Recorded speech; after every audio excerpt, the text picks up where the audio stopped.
Hari ini kita akan membaca tulisannya Seth Godin dari Seth's blog. Nanti akan ada link tulisannya di deskripsi. Judulnya The Sixth Layer atau lapis ke-6, layer ke-6, tingkat ke-6. Kita langsung baca. Humans differentiated themselves 10,000 years ago by developing the ability to have a detailed memory. Not just where did I had taken, but rich and diverse memory about people and places.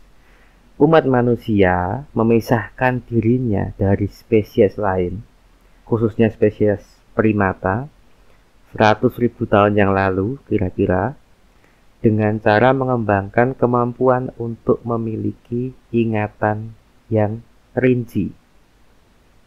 Tidak hanya ingatan simpel seperti di mana saya menyembunyikan bahan makanan saya gitu, tetapi memori-memori yang lebih kaya dan lebih beragam mengenai orang-orang lain dan mengenai tempat-tempat gitu. Only a few thousand years ago we amplified this by making these memories permanent. Telling a story to someone else dramatically increase our memory capacity. Beberapa ribu tahun yang lalu kita meningkatkan kemampuan itu dengan membuat memori-memori tersebut permanen. Dengan cara apa? Dengan menceritakan ingatan kita kepada orang lain, telling story gitu kan. Menyampaikan kisah-kisah yang kita alami, yang kita rasakan kepada orang lain secara dramatis akan meningkatkan kapasitas memori kita sendiri. Repetisi kan itu. Then we started making and saving our notes. Kemudian berlanjut dengan kita mulai menulis atau menggambar ya. Kita membuat dan menyimpan catatan. Catatan itu kan bisa berupa tulisan, bisa berupa gambar, dan bisa berupa tanda mungkin, bisa berupa instalasi gitu. And then we develop a common language so we could share this notice with others. The library and the cloud means that your memory could become memory itu. Di masa lalu kemudian kita juga menambahkan kemampuan itu dengan membangun atau menyusun bahasa yang bisa dipahami bersama sehingga kita bisa berbagi ingatan kita dengan orang lain. Nah, berikutnya pada masa modern ada kemudian perpustakaan atau pustaka, dan masa yang lebih canggih lagi ada cloud. Jadi cloud itu maksudnya internet ya. Jadi ada perpustakaan dan ada internet di mana kita bisa membuat memori kolektif. Kayak YouTube lah sederhananya. Ingatan saya ya jadi milik Anda juga, karena ketika ingatan saya upload dalam bentuk video, Anda bisa setiap saat mengaksesnya kan gitu. Dan siapapun di seluruh dunia bisa mengaksesnya setiap saat tanpa harus saya mengulang-ulang. And only recently we added search so the memory and insight of a billion or more people could be easily accessed.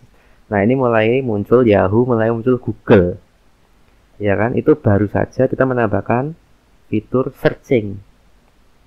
Jadi, atau fitur pencarian online misalnya di sini. Sehingga ingatan dan gagasan-gagasan dari miliaran orang itu bisa lebih mudah diakses oleh siapapun, dimanapun, asal ada internet. The sixth layer now appearing is an intelligence that prompts us and tell us what is out there before we even decide to search for it. Kemudian layer ke-6 atau lapis ke-6 atau orde ke-6 adalah munculnya artificial intelligence, kecerdasan buatan, intelijensia buatan yang mampu menerka, memprediksi, menebak kebutuhan pengetahuan kita sebelum kita menyampaikannya. Contohnya, kalau masih Google yang dulu, Google yang konvensional, kita mau cari sesuatu kita harus ketik, ya kan? Kita ngetik sesuatu, kita cari kutipan tokoh-tokoh dunia, nah, muncullah di situ. Tapi dia pasif kan, dia nunggu kita ngetik dulu. Nah, kemudian meningkat dengan voice search ya, pencarian suara. Kita nggak usah ngetik, tapi kita tinggal ngomong daftar film aksi terbaru tahun 2020-2021 gitu. Tinggal ngomong, dia langsung bisa menjawab. Kalau di Mac itu ada Siri ya, Mac iPhone itu Siri, kemudian ada Alexa, Kalau kita biasanya pakai OK Google lah kalau rakyat jelata ini.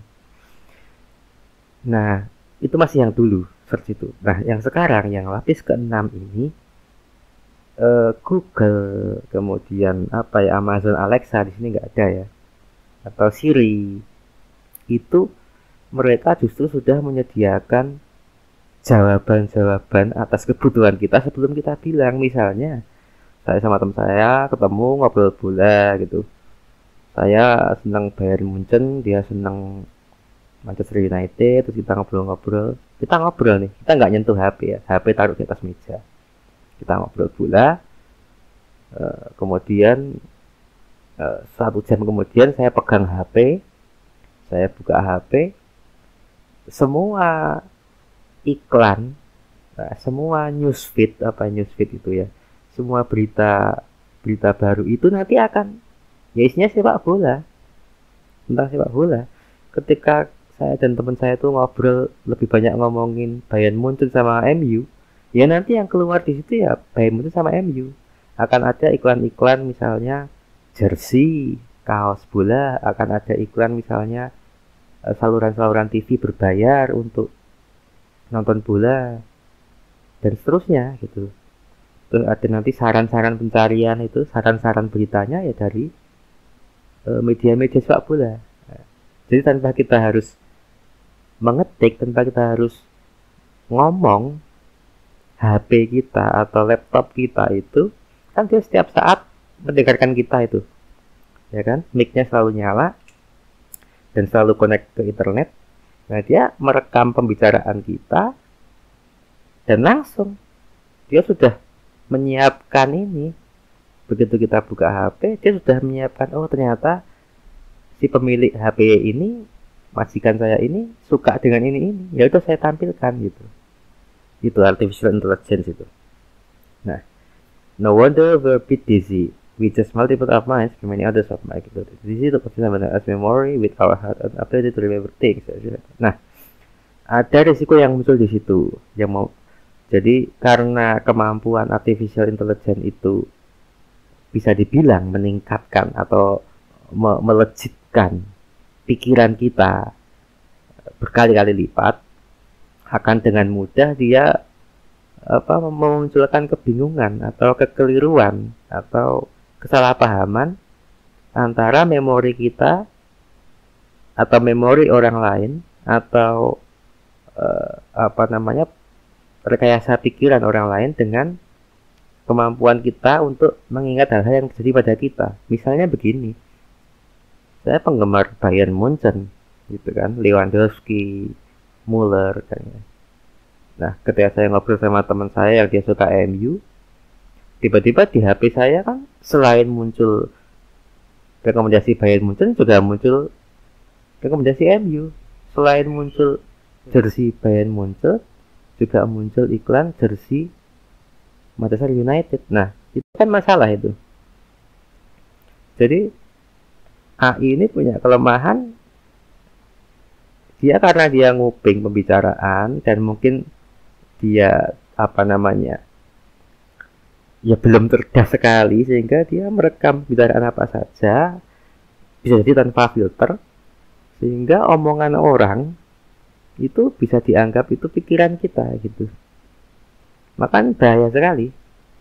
Misalnya saya dengan HP yang koneksi internet, kemudian saya ngobrol dengan seorang yang punya pikiran radikal gitu kan.